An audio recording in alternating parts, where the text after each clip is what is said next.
فاسألوا أهل الذكر إن كنتم لا تعلمون.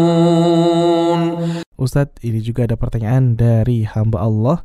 Assalamualaikum, pertanyaannya, saya seorang ibu anak 3, tapi suami sudah lama tidak kasih nafkah dan juga kabar.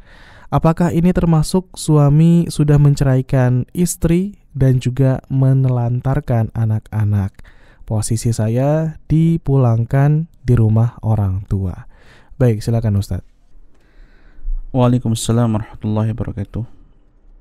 Terkait pertanyaan ini, ada beberapa hal yang perlu difahami. Yang pertama, ketika manusia menikah, masing-masing pasangan ini memiliki hak dan kewajiban tentunya.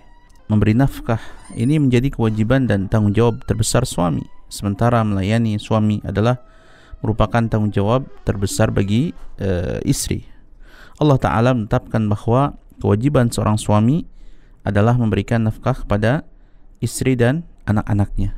Allah Ta'ala berfirman, wa 'alal mauludi lahu rizquhunna wa kiswatuhunna bil ma'ruf.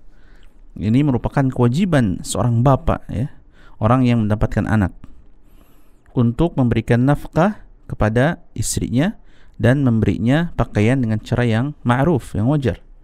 Yang kedua, ketika salah satu atau bahkan kedua orang dari pasangan itu tidak menjalankan kewajibannya, tidak berarti pernikahan ini lantas menjadi batal, ya. Pernikahan tetap sah dan tidak serta-merta cerai sekalipun suami meninggalkan tanggung jawabnya atau istri tidak menjalankan kewajibannya. Karena pelanggaran tanggung jawab dan kewajiban yang dilakukan oleh kedua pasangan tadi dalam satu keluarga bukan penyebab perceraian, ya. Oleh sebab itu, ketika suami yang tidak memberi nafkah, pernikahan ini tidak otomatis cerai, ya. Sebagaimana ketika istri tidak mau taat kepada suami, pernikahan juga tetap berlangsung, ya. Mari kita simak firman Allah Jalla wa Ala, wallati takhafuna nushuzahunna fa'idhuhunna wahjuruhunna fil madaji' wadribuhunna fa in ata'nakum fala tabghu 'alaihinna sabila. Para istri yang kalian khawatirkan melakukan nusyuz, maka nasihatilah mereka dan pisahkan mereka di tempat tidur mereka dan pukullah mereka.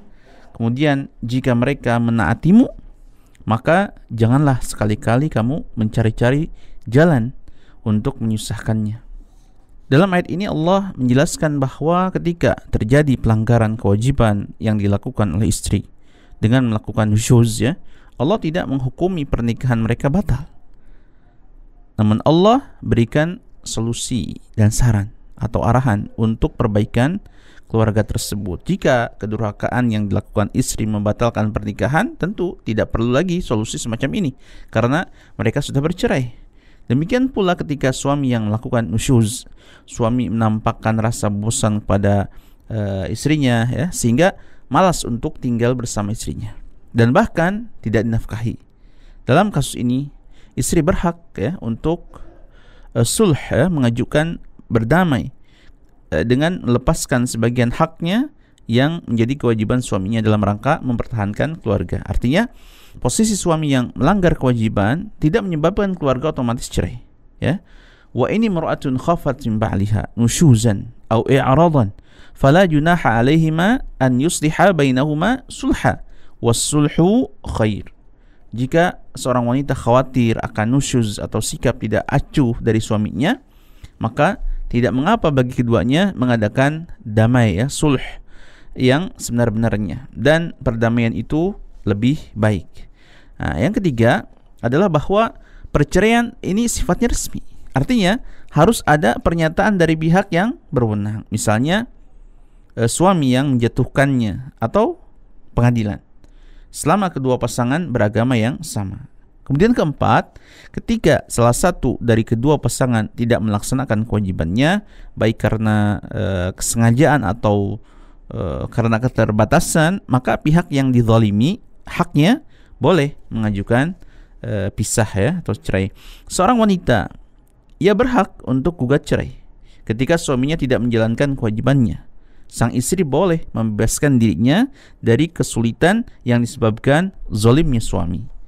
Dikatakan oleh ulama, ya, salah seorang ulama Mesir yaitu Sayyid Sabiq rahimahullah, beliau mengatakan wajib bagi hakim atau KUA lah ya untuk menghilangkan sesuatu yang membahayakan istri. Ketika dipahami bahwa hakim boleh memisahkan suami istri karena suami lama menghilang, sementara tidak memberi nafkah termasuk menyakiti dan menzolimi istri, lebih menyakitkan daripada sebatas adanya aib pada suami. Maka wewenang hakim untuk memisahkan suami istri karena tidak memberi nafkah lebih kuat. Nah, ini diambil dari fiqh sunnah ya. Meskipun demikian, tentunya solusi pisah ini sebisa mungkin dijadikan pemecah terakhir ya. Selama masih memungkinkan untuk sulh ataupun diperbaiki. Demikian ya, semoga Allah Ta'ala memberikan jalan keluar yang baik bagi ibu. Allahu Ta'ala a'lam.